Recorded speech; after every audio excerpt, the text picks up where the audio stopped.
Hey everyone, it's Friday Morning Movie Reviews. I'm Nathan CK. And I'm Louis Angel. Yes, sir. Be talking about Doctor Strange. Yay! Is this the 14th or 15th Marvel movie? Really? Is that how many? Yeah, I think so. Dang. And it's the 6th superhero movie of the year. That's so cool. And it might be my favorite. Yay! Out of all the 15? I loved this movie. Your favorite Marvel movie? Maybe not my favorite Marvel movie ever. Okay. But dude, I was watching there, and you know how I watch a movie. I sit back, I don't put my feet up on the chair, but I do rest my feet, like kneeling on the chair. Dude, I was on the edge of my seat for a good part of this movie. I was so into it. It was working for me so much that in my mind I was thinking, is this my new favorite Marvel movie? Wow. I really, really loved this movie. Yeah, I definitely like this movie a lot.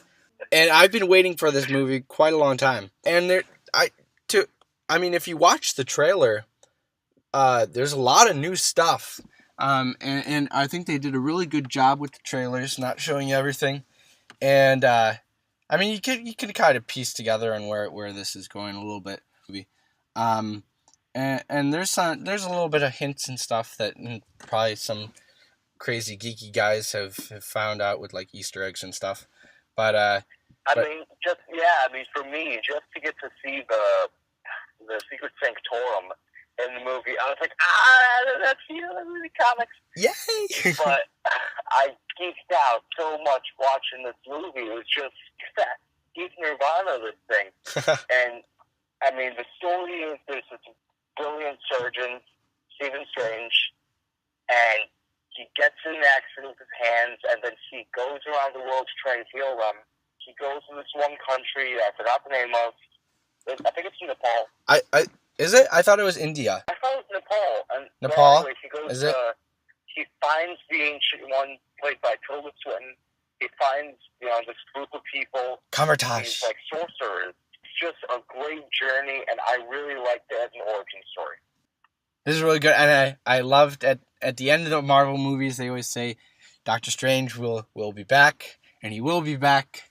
Do you think we're going to get any more standalone Doctor Strange movies? I hope we do. I really hope so, because I feel like this movie alone is such a big realm to play in. You could do so much in this movie. You can do it. I think you can leave this galaxy, you can go to a different dimension. It's so cool, because you see things in this movie that you have never seen before. Oh, yeah. Oh, for real. Yes. Visually, it's mind-blowing. It honestly is. You can definitely see the inspiration. Yeah. Like in the city sequences from movies like Inception. And then, there is a little bit of Interstellar in there. And there's also some 2001 A Space Odyssey in there. Yeah, I agree with that. It does it in such a way that is so clever and it's so cool that I was on the edge of my seat. Yeah, it is definitely really cool. It's something we haven't seen before. And I was wondering how they were kind of tie that into the story. It all works really well. It works great, and I think it ties into the Marvel Universe great. Oh, yeah, it does. For me, where it wasn't, 10 cuts every action scene. There were still cuts, but I thought it worked really well. I liked the score. The score kind of reminded me of Sherlock a little bit. Yep. The movie goes places, especially in the third act, where this thing can really fall apart, and it doesn't. Yes. Yep. True. It just really enjoyed the movie. There are some things that I didn't like with the movie. Okay. Did you like the villain? Okay, that's it. That's the villain. Marvel just doesn't devote time to their villains, which is why. True. This one, I don't think he's the worst villain in the MCU, but he's just another bland Marvel villain. Agree with that. But I also see. He's just your common villain. He goes to he's basically like a Darth Vader, Kylo Ren type dude. Gets into the dark side. What's his name? He feels like Sinestro. from Green Lantern. Yeah. And then there's another character who also feels like Sinestro after the movie. Yeah, I did like the villain. Another thing I did not like was the very beginning of the movie with Stephen Strange and the music. I kind of thought that was funny. I like that. Well, to me, it was still a flag. It was like, oh, do we really need another, Star Lord or another Tony Stark here? But, I liked that beginning. I feel like that wasn't a good representation of who he really was. But, you get over it. Yeah. I thought Benedict Cumberbatch he was great in the movie. Oh, he was really good. Yeah, I love it. He pulls off that American accent wonderful, doesn't he? The apartment scene with Rachel McAdams. Yeah. Where he kind of... I thought she was underused in the movie, to be honest. That was another problem. I thought they didn't really do a lot with her, and she didn't really grow in the movie. Well, I think that's fine. I don't think... I don't want it to be another love story. And I kind of like that. Because then, we're going to see their relationship progress, and we don't really want to see that in this first movie. As just like I did. Well, I don't want to see that. I want to see him progress as a character and see his abilities and. Well, I want to see both, but I mean, he definitely progressed. This is a good character movie. Yeah, I know. So that's what we want to see. I don't really think like the motive for him to get better is not her, of course. I mean, a little bit it is. A little bit. I just think that if you hire someone like Rachel McAdams, and then you don't really use her the best way you can, I was just like, I mean, she's a great actress. They could have found more for her to do. I did like that. There's another character actor in this movie. I don't remember his name, but he's in Steve Jobs and he's in a million things. He's the other surgeon. She's funny in the movie. The vending machine thing. Yeah. The humor works. The heroics work. So much of this movie works for me. I really love it. It's one of my favorite movies of the year. Wow. Yeah, it's definitely the better superhero movies of the year. Definitely was on board with it since day one.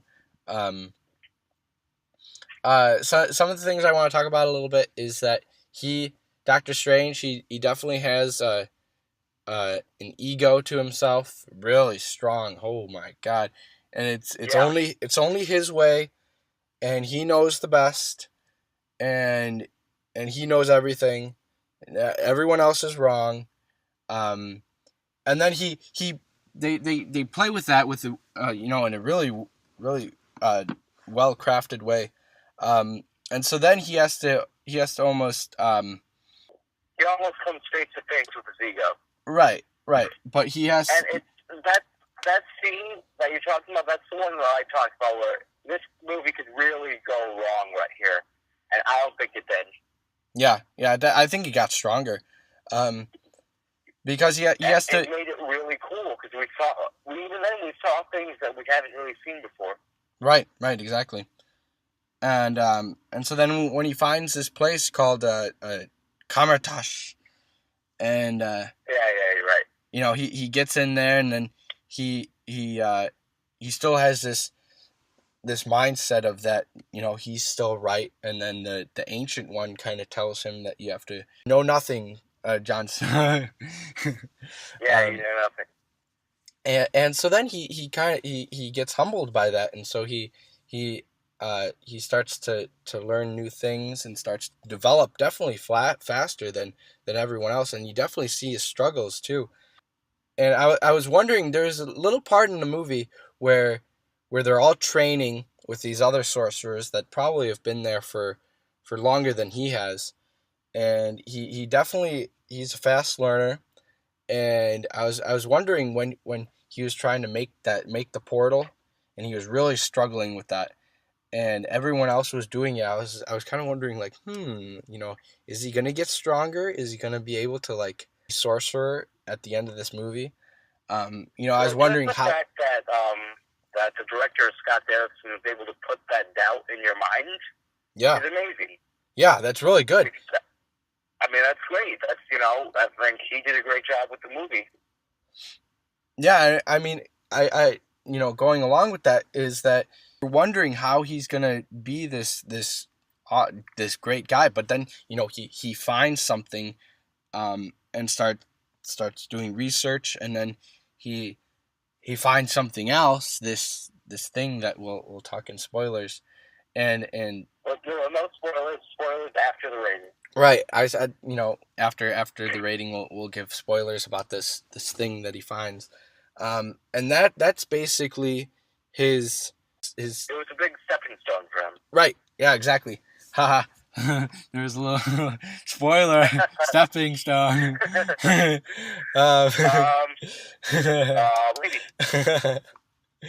What?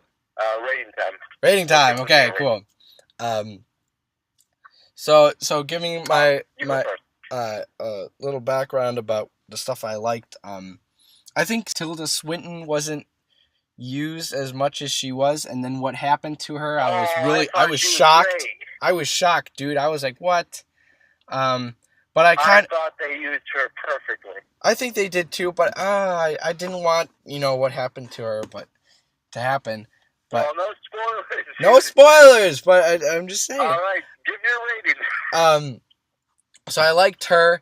What's his name? Chiwetel Ejiofor. However, Chiwetel Ejiofor. I knew what was happening with that character, and you find out in the end where he's, where he's going. I knew that, and I don't think that was a strong role for him. That's just another character with noise that's gonna. His role felt like, okay, you play this for us now, and then you get to play this later on. Yeah. That was kind of a little weak for me. And then Doctor Strange, everything about the visual effects, amazing. Score, great. Benedict Cumberbatch, I love you. And so I'm going to give this movie a 4.6 out of 5. Really? It didn't seem like you were that high on the movie. No, but I still love this movie, dude. And I think we can talk more in spoilers. Directing, I think he did an incredible job. Writing was good. Acting, I mean, you heard me talk about what I didn't like in this movie, but I really love this movie so much. 4.7 out of 5. Oh, yay. I was thinking at points in this movie, I was like, man, this might be my favorite movie of the year. Like, I'm going to have trouble thinking back to 2015 and not thinking about Doctor Strange, Yeah, right. And it's one of my favorite Marvel movies, and the best post-credit scene ever, I think, which we get to talk about now. Which one? First or second one? Oh, the first one was by far better. I think good as the first one was, that's how bad the second one was. Yeah, true. I didn't think the second one was worth the damn at all. True. I think we didn't need it. I think they did that just because they needed to put a second scene in there. So I think story-wise, the second scene was rushed. Yes. It's too early to see that guy's transformation. But the first one with him meeting with Thor. Wow, that's great. And knowing that Loki's there and knowing that Doctor Strange knows, hey man, this guy's here. I want him here. Yay. What a great scene. And I love how he's just refilling he drinks the beer, and then Doctor Strange is just refilling the beer. That's hilarious. Oh man. Yeah, and what we could have guessed in the movie, but it was so satisfying to hear Wong say, "Oh, you're worthy to hold the Eye of Agamotto." Yes. Yes. Everyone can hold the Infinity Stone. I'm like, yes. Yeah, and then we see the Time Infinity Stone, the green one. Yeah, Woo. The Time Stone. So now we've seen 5 of them. And how many are there? 6? There's 6. Okay. The first one is the Tesseract. Right. And then we got the Ether. Uh-huh. And then the Mind Stone, which is Visions. Yep. The Orb from Guardians, and now the Time Stone here. Ah, yes. And then what's left? So we still have one more stone. I think maybe in Black Panther we'll get to see it. Ooh. Really excited. I love the time stuff at the end of the movie. I thought that was really cool when they're running, kind of through the past. Yeah. And the whole him facing. Every time they said giant purple face man, weren't you thinking, oh man, it's Thanos? I thought that was Thanos, actually, to be honest. Thanos. I wanted it to be Thanos. Oh man, that would be cool because they were talking about death a lot. Oh, And yeah, in right. Marvel Comics, Thanos is in love with death. So I thought that's what it was going to play into. But no, I still thought it was really cool. You know, I've come to bargain. Right. That was really cool. I just loved the movie. Yeah, and then that scene where he comes to bargain, he just says that, and then he starts going back in time, and he can go back in time forever and keep replaying this. Yeah, time loop. Yep, and he'll keep dying, but he says, "I'm your prisoner now." And so then they make a bargain, and then he leaves Earth, and that's how he saves Earth. I liked Wong, and Wong, like Beyonce. Yeah. Oh, man. When he was listening to Beyonce, how great was that? Yeah. I loved all these characters, man. Finally, a Marvel hero that doesn't want to kill people. True, but he does kill one, right? He kills one guy, but that was in self-defense. He didn't want to kill him. Well, in the moment he did, but he felt really bad afterwards. Right. But I guess that's our review, guys. Like, comment, and subscribe. Totally. I'm Nathan CK. Go see this movie, guys. And wonderful. Until next time. Goodbye. Goodbye.